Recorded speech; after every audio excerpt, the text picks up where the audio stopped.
आकाशवाणी कलकाता ग्रामीण संबाद पढ़ছি सुष्मिता सेन। ভোট গ্রহণ পর্ব গতকাল মিটে যাওয়ার পর রাজ্যের বিভিন্ন অংশ থেকে ভোট পরবর্তী কিছু হিংসার ঘটনার খবর পাওয়া যাচ্ছে। নদিয়ার কালীগঞ্জের চাঁদপুরে এক বিজেপি কর্মীকে গুলি করে খুনের অভিযোগ উঠেছে দুষ্কৃতীদের বিরুদ্ধে। জানা গেছে গত রাতে চায়ের দোকানে বসেছিলেন হাফিজুল শেখ।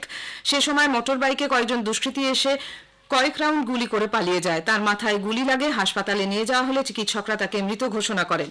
এই ঘটনায় পুলিশ একজনকে গ্রেপ্তার করেছে। পুলিশ নাসিম মণ্ডল নামে ওই ব্যক্তিকে ধরতে গেলে সে বাড়ির ছাদ থেকে লাফিয়ে পালাতে গিয়ে আহত হয়। তাকে গ্রেপ্তার করে হাসপাতালে ভর্তি করা হয়েছে। সুস্থ হয়ে উঠলে তাকে আদালতে পেশ করা হবে। মৃত হাফিজুল ও ধৃত নাসিম মণ্ডল দুজনের বিরুদ্ধেই ডাকাতির মামলা রয়েছে। পুরনো বিবাদের জেরে এই ঘটনা বলে পুলিশের প্রাথমিক অনুমান। এদিকে বিজেপির উত্তর সাংগঠনিক জেলা সভাপতি অর্জুন বিশ্বাসের অভিযোগ, তৃণমূল কংগ্রেস আশ্রিত দুষ্কৃতীরাই এই কাজ করেছে। সন্দেশখালীর বিভিন্ন জায়গায় নির্বাচন পরবর্তী হিংসা রুখতে ও এলাকার নিরাপত্তা সুনিশ্চিত করার জন্য পুলিশ তৎপর হয়েছে।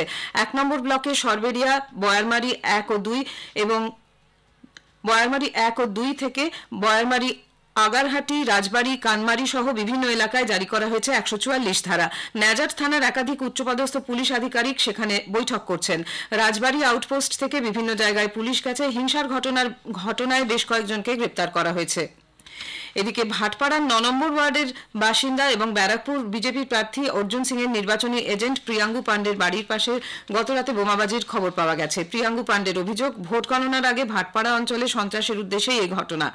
অন্যদিকে মুর্শিদাবাদের রানীনগরেও ব্যাগ ভর্তি বোমা উদ্ধারে চাঞ্চল্য ছড়িয়েছে। ঘূর্ণিঝড় রিমালের প্রভাবে দুর্যোগ ও ভারী বৃষ্টিতে রাজ্যে ঘরবাড়ি, রাস্তার মতো পরিকাঠামো ক্ষেত্রে ব্যাপক ক্ষয়ক্ষতি হয়েছে। বিপুল পরিমাণ শস্যহানিরও খবর মিলেছে। রাজ্যের ৬টি জেলার ১২২টি ব্লকের ১,০৭,০০০ হেক্টরের বেশি জমির ফসল নষ্ট হয়েছে। কৃষি দপ্তরের প্রাথমিক সমীক্ষায় জানা গেছে হুগলির ১৮টি ব্লকের ৫৭,৯৬৩ হেক্টর জমির তিল, চিনেবাদাম, সবজি ও পান চাষের ক্ষতি হয়েছে। ২,৪৪৪ হেক্টর পানের বরজ এবং ১৯,২৭৬ হেক্টর জমির সবজি চাষের ক্ষতি হয়েছে বলে সমীক্ষায় উঠে এসেছে। জেলাগুলির কাছ থেকে ব্লক পিছু শস্যহানির বিস্তারিত রিপোর্ট চাওয়া হয়েছে। তা পাওয়ার পরেই শস্য বীমা প্রকল্পের আওতায় কৃষকদের ক্ষতিপূরণ দেওয়ার প্রক্রিয়া শুরু করা হবে। উত্তর দিনাজপুরের ইসলামপুরে গতকাল ভোররাতের ঝড়ে বিভিন্ন এলাকা লন্ডভন্ড। চাষের জমিতে জল দাঁড়ানোয় ভুট্টা, শশা, ঢেঁড়স সহ একাধিক ফসল নষ্ট হয়েছে। ক্ষতিগ্রস্ত কয়েকশো বাড়ি। ভেঙে গেছে বিদ্যুতের খুঁটি। ইসলামপুরের সমষ্টি উন্নয়ন আধিকারিক দীপান্বিতা বর্মন গতকাল এলাকা পরিদর্শনে যান।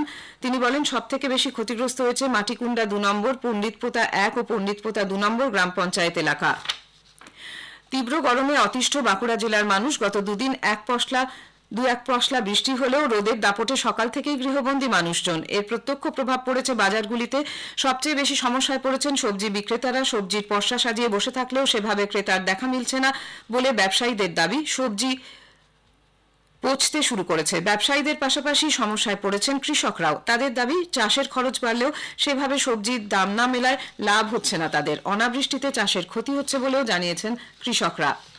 দক্ষিণ পশ্চিম মৌসুমী বায়ু আরও অগ্রসর হয়ে উত্তরবঙ্গের জেলাগুলিতে পৌঁছেছে বলে আবহাওয়া দপ্তর জানিয়েছে। এর প্রভাবে আগামী ৪ তারিখ পর্যন্ত উত্তরবঙ্গে ৫ জেলা, উত্তর দিনাজপুরে ভারী বর্ষণের পূর্বাভাস রয়েছে। কলকাতা সহ দক্ষিণবঙ্গের বিভিন্ন জেলায় আজ বজ্রবিদ্যুৎ সহ বৃষ্টি এবং ঝোড়ো হাওয়ার পূর্বাভাস দেওয়া হয়েছে। গ্রামীণ সংবাদ শেষ হলো।